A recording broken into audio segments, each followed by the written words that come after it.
This is the Impact Report. I'm your host, Katie Ellman.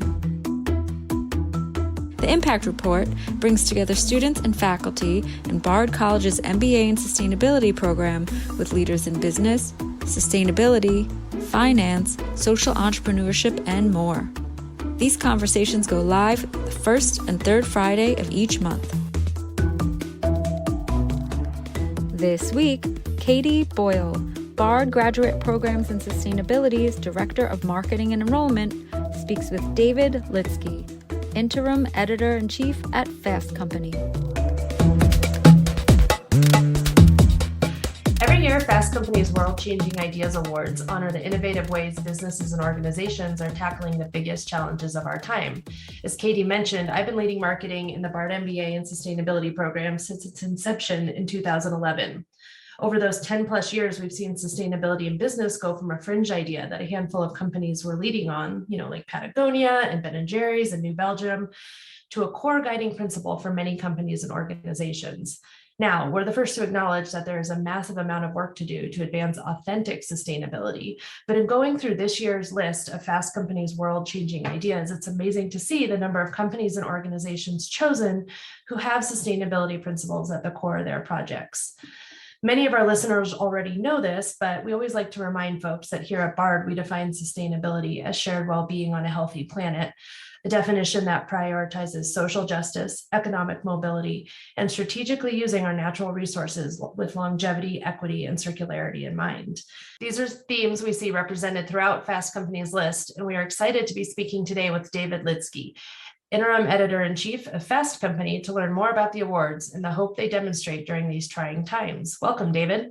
Katie, thank you for having me. I know you had my colleague Elizabeth Segrin on the podcast a couple of years ago. I will not be as good as her, but I will do my best. Confident you'll do fantastic. We're looking forward to talking to you today and hearing about all of these amazing winners. Let's start out, before we get into the actual winners of the awards, let's start out by talking about the awards themselves. How long has Fast Company been doing this, and what was the impetus for starting this award? Sure. So the World Changing Idea, the first iteration of the awards was 2017. So this is the sixth year that we've done this. But yeah, much as you were saying that the Bard program started in 2011. That's about the time that Fast Company did start a dedicated vertical to covering social impact and again, not to be circular in my reasoning, world-changing ideas.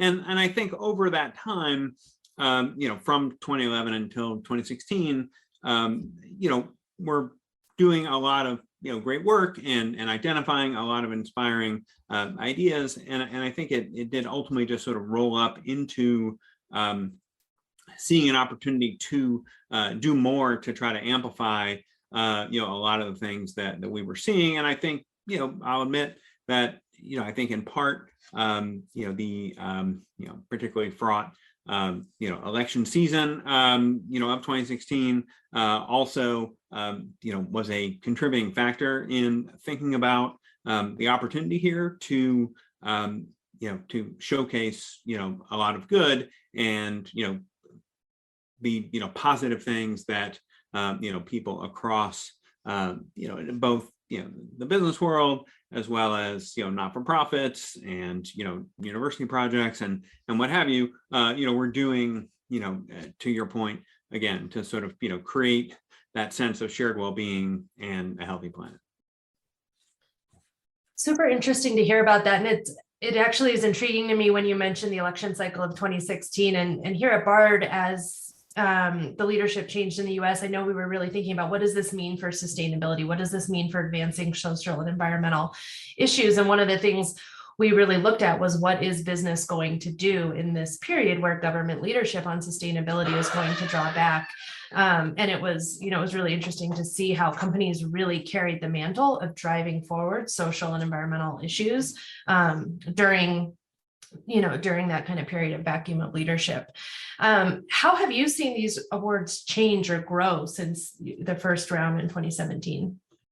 Sure. Well, I mean, I think first, it has just expanded in scope. So in 2017, in the first year, we received, a bit over 1,000 entries, and we had 12 winners and 192 finalists. And this year, with the program that we rolled out, in early May, we had more than 3,000 entries. We had 39 categories with winners, 350 finalists, and 664 honorable mentions. So 1,053 total honorees. So I think in part it's, I think there is, both more work that is being done around the world, and we have, had the opportunity to, be able to learn more about that and, showcase the best of it.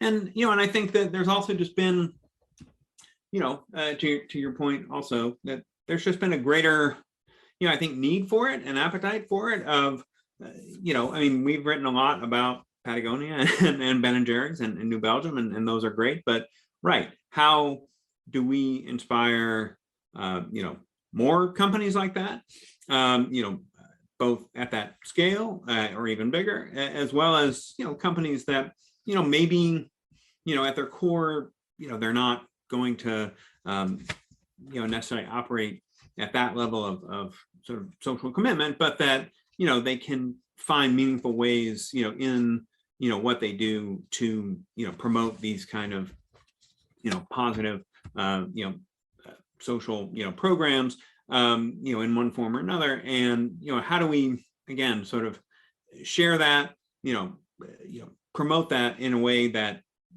both inspires them to continue to do it, inspires others to emulate them, and I think also, this is very much, I think a program where, you want people to like steal these ideas, you want them to go, wow, how do I, sort of apply, what's happening here, in my business, or, we've been working on a pilot program. How do we turn that into something more, so that we're recognized, as having a world-changing idea. Really interesting to hear sort of the inspiration there behind these awards, and that, at the end of the day, you all are hoping to inspire companies that may not necessarily hold sustainability values at their core, but that see the business opportunity there or the opportunity for social impact. And, as long as we're kind of moving the needle on these issues in one way or other, we're moving the needle, right? So that's really kind of one of the exciting things that's neat to see in this list, is the different companies that you've got in there who are having impact, who maybe people think of as more traditional companies. Before we get into kind of who those winners are, can you tell us a little bit more about the selection process? How are the honorees selected? What are you looking for? What kind of metrics did you use? Sure. So,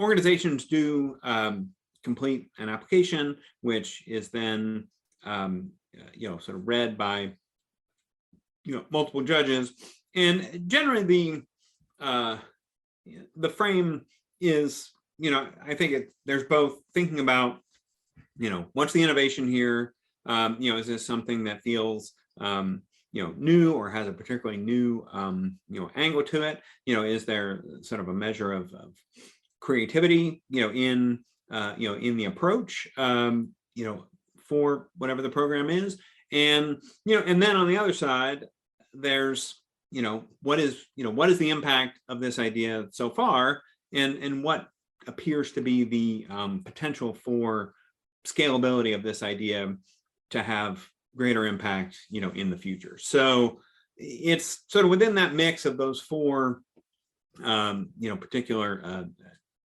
traits that, ideas, are assessed. I think to a degree, everything has to sort of have a measure of all four, but, certainly the things that, have, I think, to a degree, either, some projects, like the audacity of the idea is such that, even if it's, very, very early, that can be enough to sort of, win the day and get recognition. And, and certainly, the ones that end up, being recognized as winners tend to be the ones that do have the most, proof points of impact, and showing that, they're either getting to scale or that there's a clear path, in that direction. And that's, I think ultimately what, leads, to sort of us figuring out sort of who the winners are. The whole process, takes several months, sort of starts in the fall, and the judging period tends to be, sort of end of the year and in beginning of, the following year. And then, everything gets picked, and then, my colleagues, primarily, are devoted to covering impact for Fast Company, report and write out, the winners, and, in some measure of detail on, every company that we honor. Absolutely. That makes a lot of sense. And I think what you're speaking to is really what resonated with the team here at the Impact Report, and why we were so interested in having this conversation again with you folks is the value you put on impact in this list. There's not that many lists out there in terms of business rankings that really prioritize impact. And that is really what we teach our students in our MBA program to do is measure impact and make the case that making business decisions based on positive impact is a more positive decision for the business as a whole. So really kind of align on values with the work that you're doing there. Can you tell me what acknowledgement means for the winners? Some of these past winners have grown into household names, folks like Beyond Meat or Impossible Burger. Yeah, I mean, I think that, certainly there is, and I may have alluded to this earlier in the conversation, I do think that, being recognized in this way is, validating for organizations. I think, they're typically, we do have a large number of not-for-profits that, are part of our, sort of cohort of honorees. And, I think for them, certainly, the validation, of what they're doing, I think probably has, a meaningful, catalyzing effect in terms of, helping them, raise additional, funding, recruiting, staff and partners and that kind of thing. And so, to be able to scale, what they're working on, which, again, I think obviously is important, for companies, for startups. I mean, again, I think the similar, measure of having that, additional bit of, imprimatur, is likely helpful when it comes to fundraising and recruiting. For bigger corporations, I mean, again, I think it is just like letting them know that there's someone who, thinks this is worth doing, and that this initiative, should be supported, and other initiatives like it should be supported. And, because, yeah, I mean, I think it's all too easy, especially, right now we're in a, particularly volatile, time, and, the market and such, that, it's very easy that this is sort of the first thing to go. And so the more that there is, that opportunity on the other side of those sort of, quarterly pressures, and, folks who are focused solely on, shareholder returns, to say, no, this is, an opportunity to, be, long-term greedy, if you will, both in terms of creating, incredible relationship and goodwill, with customers, that could be meaningful for, a generation or more, but also that, yeah, I mean, if you're a car company and we're facing, the kind of challenges we're facing, relating to, the climate catastrophe, then, things could be going great, but they may not be going great in 10 years. So, the opportunity to, be part of that solution, and to hopefully, accelerate those efforts, because that's exactly what we need. I think it helps, hopefully in that push. I would say overall, one thing that, when you all reached out and I look back at, some of the things from like the first World Changing Ideas, and, it was interesting to see, the alternative meats like Beyond Meat and Impossible Burger as finalists, and to see, early, look at, efforts to address, sort of how to fix, the gig economy, and sort of a acknowledgement of, the problems with that type of work, which I think was a little on the early side in terms of that being a bigger conversation. So to a degree, I think it's about finding these ideas and being part of that conversation with the people who are working on them, again, all around the world.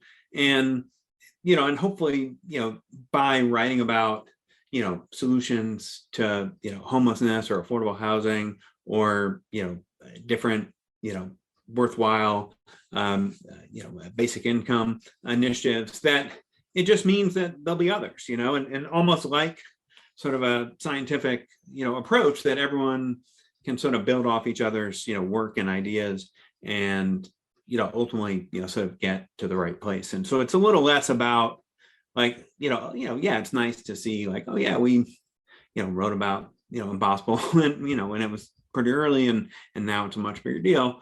I think it's less about like, oh wow, I'm a good picker because I'm not like we're not venture capitalists, but so it doesn't really matter, but more that we were in the right conversations and with a lot of important ideas that I think have gotten a lot more mainstream. And I think that's what is ultimately really important about the lists.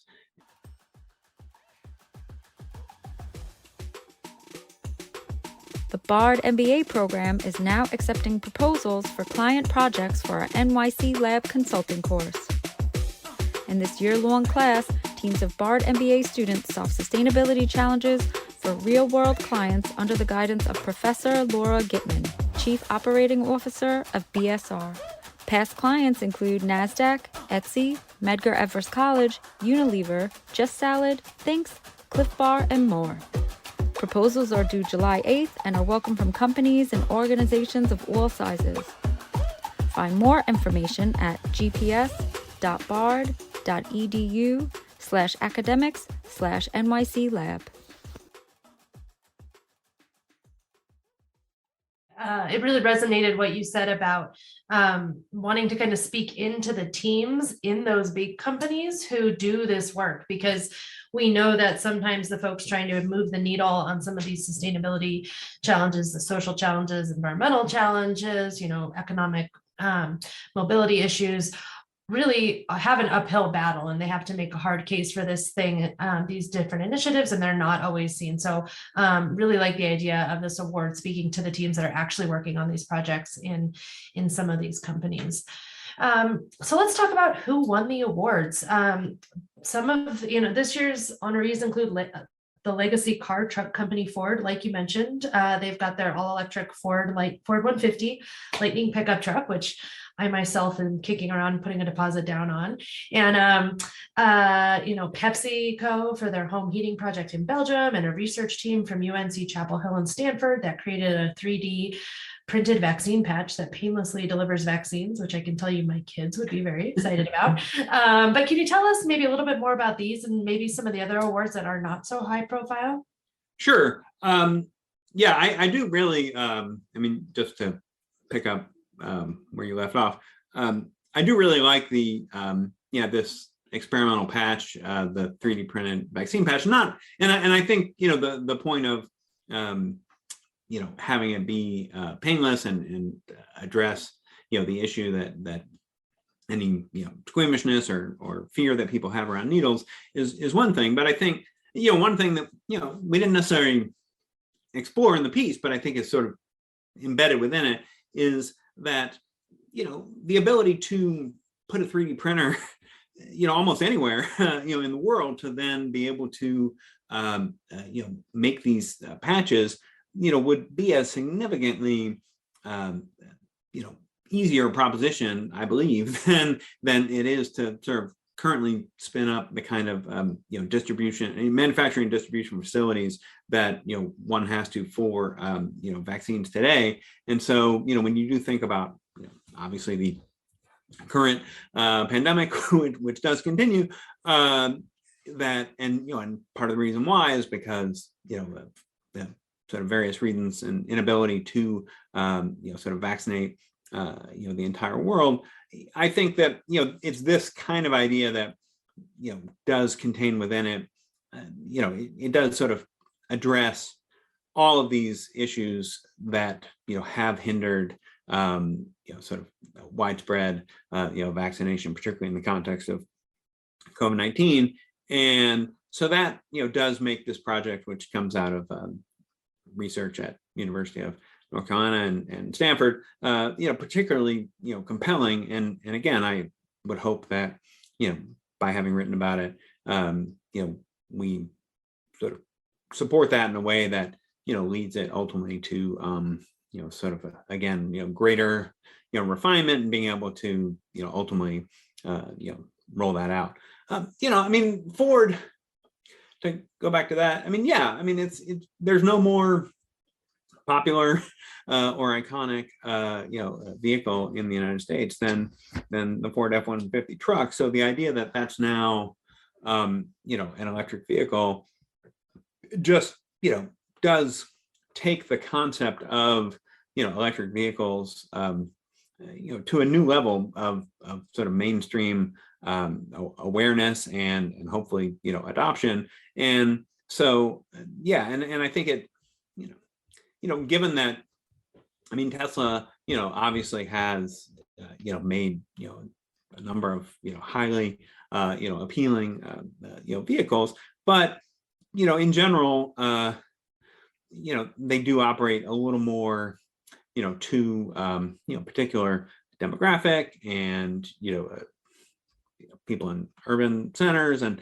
things like that, and so in alternatives from GM or others maybe have not had the same level of sort of appeal that a Ford F-150 has, both in its obviously its utility, but also I mean, people just like the truck, right? So yeah, so I think that having Ford, arguably the most iconic American car company, with the most iconic American vehicle, most popular vehicle for the last 60 70 years, just again, it's a massive statement of support for electric vehicles. So they're just rolling out here in the last couple of weeks, but yeah, I mean, I think could not think of a more sort of high profile or important initiative out of a major company.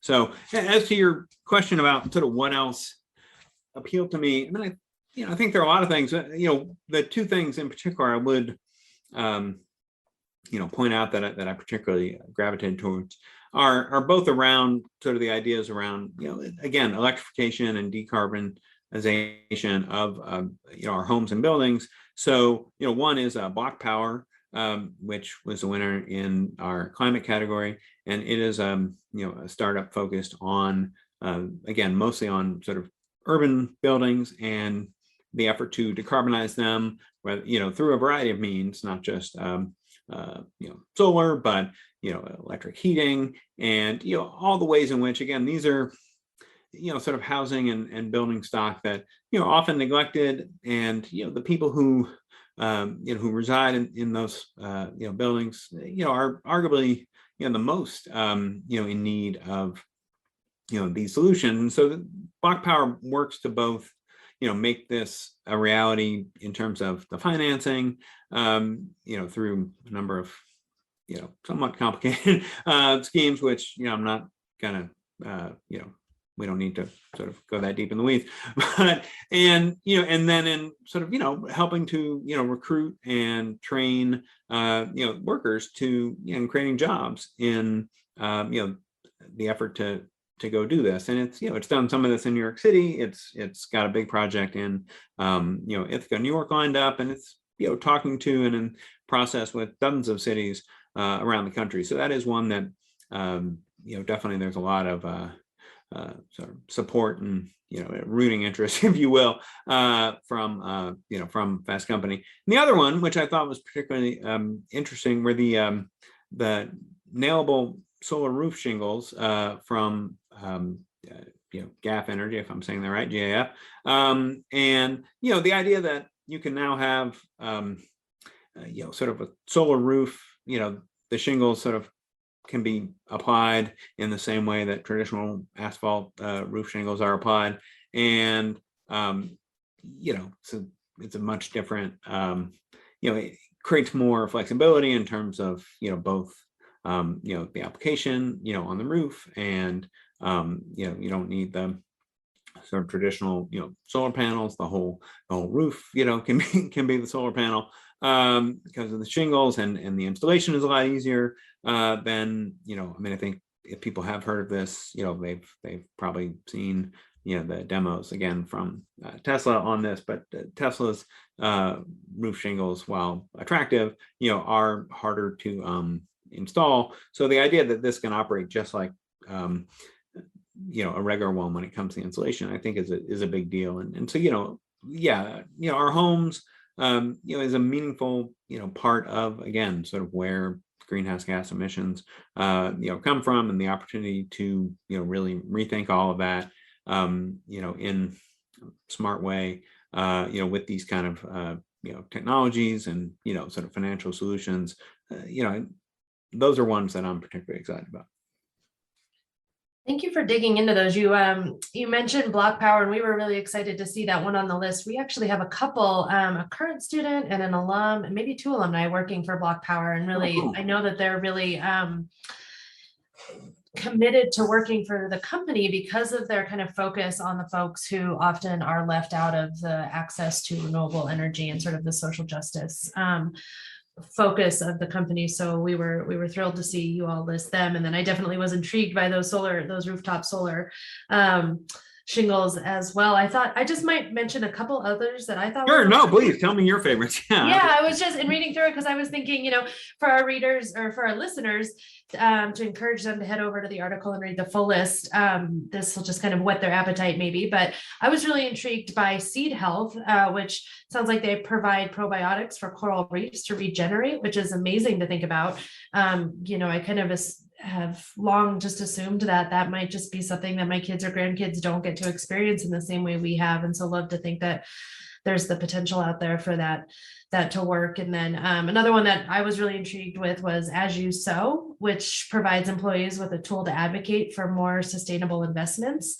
I know that as employees, it can be really hard sometimes to advocate for your company's benefits provider to shift to more responsible investment options for employees. So love to see these 2 options coming through there. Yeah, absolutely. And, to something that we were discussing earlier, I did notice that on the 2017 list of finalists, I'm just looking for it as we chat. Yeah, there was an organization called Coral Vita, which was working to restore reefs with farmed coral. So again, that idea that being able to over time identify the different ways in which social entrepreneurs and whether on their own or inside a company are looking to attack these problems from different angles, and but all working towards the same ultimate solution is again something that I think is really cool about world changing ideas, and how over time you sort of see this again this sort of rolling experiments and efforts to sort of figure out what are the best ways to address some of these most pressing problems that we have. Yeah, absolutely. And it kind of leads into what you were saying too about companies learning from each other, kind of getting into that open source idea, right? Around kind of like building on innovations that are happening to really move the needle on some of these things. And, we're seeing more awards like these come out. The Earthshot Awards came out this year that the Royal Foundation put on, led by Prince William. That got a lot of, attention, and is bringing kind of this awareness too on a global level. So it's neat. It's exciting to see that various organizations are really trying to highlight the work of these companies and organizations that are, really innovating for everybody's benefit. I would love to switch gears now for a moment, if you'll go with me on this journey. We actually host a whole video series with the MBA program about how people get careers in various industries. So we love to hear about how folks built their careers as well. So you have a pretty interesting career as well. You've been with Fast Company for 18 years, but you got a law degree and then you spent some time in retail. So I'd love to have you tell us a little bit about kind of your career path and what led you to publishing and prepared you for your current role. Yeah, sure. So, yeah, I was, yes, someone who, by dint of, neither my parents had graduated college. So growing up, I was, definitely had it, sort of drummed into me that, it's very important not only to get an education, but, to pursue a profession. And I think because I had a big mouth and was somewhat argumentative. People just started saying to me that I should be a lawyer by the time I was about age 5. And so just thought that was going to be what I did. And in hindsight, I definitely sort of steamrolled any number of red flags that would have indicated that maybe I didn't really want to be a lawyer. And I'd always been interested in journalism, and was sort of the stereotypical editor of the high school paper and all that, but did not have the courage, if you will, to pursue it as a career. And yeah, basically I went to law school and I graduated law school, and I was miserable for most of my time in law school. And yeah, sort of coming out right, I did, yes, I worked at Marshall's department store for 6 months. It wasn't really, my joke was that I was an associate, just not the kind of associate I thought I would be when I graduated law school. And so, yeah, I mean, I was just sort of a Gen X cliche of being overeducated and underemployed. And then, yeah, just sort of kind of tried to, then I extended my Gen X cliche by moving home with my parents at 25 and trying to figure out what I was going to do with myself. And yeah, just, sort of kind of identified the things that I actually did like. And so, yeah, in that sense, I am someone who, ultimately, was able to find an opportunity, which was certainly scary at the time, given that I graduated law school and I had, significant student debt to take an entry-level job in journalism. But, was like, well, let's just sort of see what happens for, a year. And, and I can always, sort of reassess after that. And I really liked it. My first job was at a computer magazine, which still exists as a digital title, a PC magazine. And yeah, I was lucky enough to I wasn't really a computer person, but I just found myself really interested. And it was also the early days of the internet. And so I found that fascinating and was able to cover that.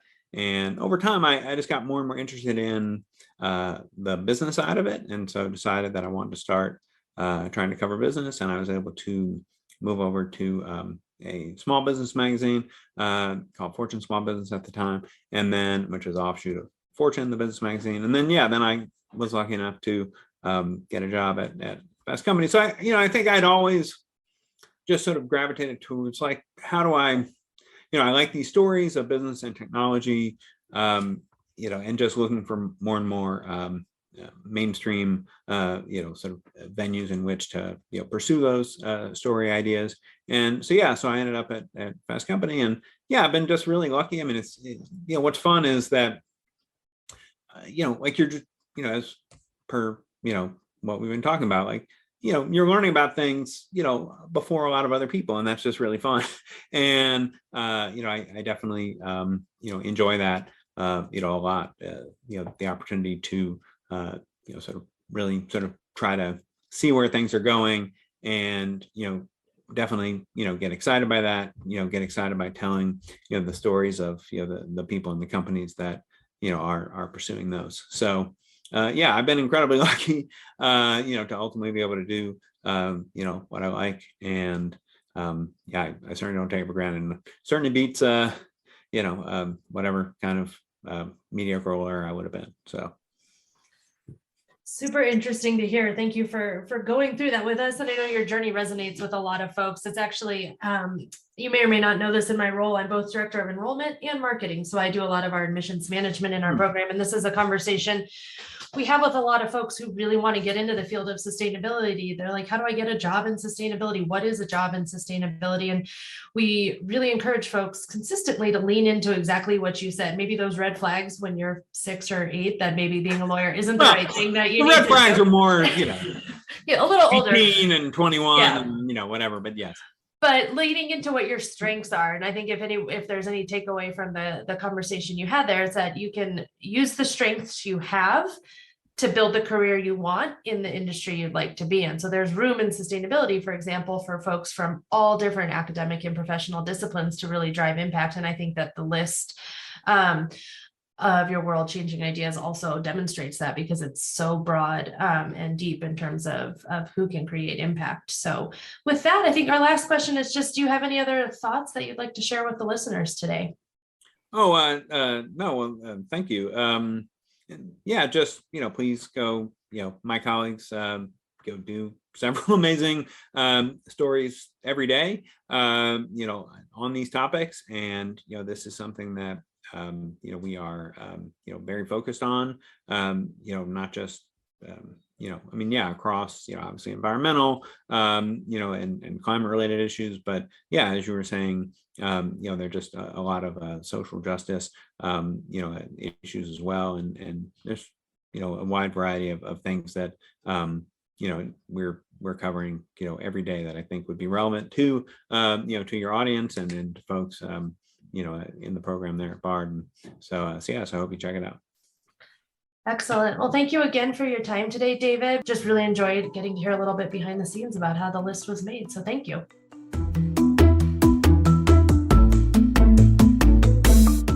We appreciate our loyal Impact Report listeners and hope you can help us spread the word about the series and the important sustainability work of our guests.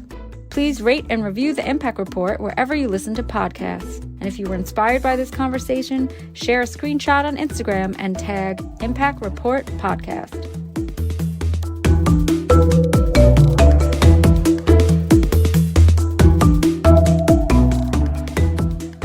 For the full list of Fast Company's 2022 world-changing ideas, visit fastcompany.com/world-changing-ideas/list.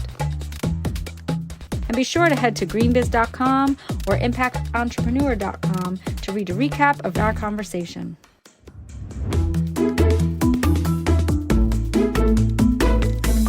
Join us for the next episode of the Impact Report on Friday, May 20th. We'll be speaking with career strategist and coach, Lauren Goldberg.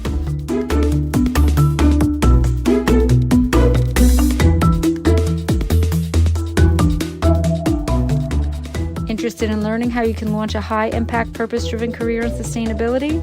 Check out the resources page from the Bard Graduate Programs in Sustainability for access to free resources to jumpstart your career. Hear from leaders in the fields of climate change, consulting, impact finance, circular economy, and more about how they launched their careers and the tips they have for you to join their industries.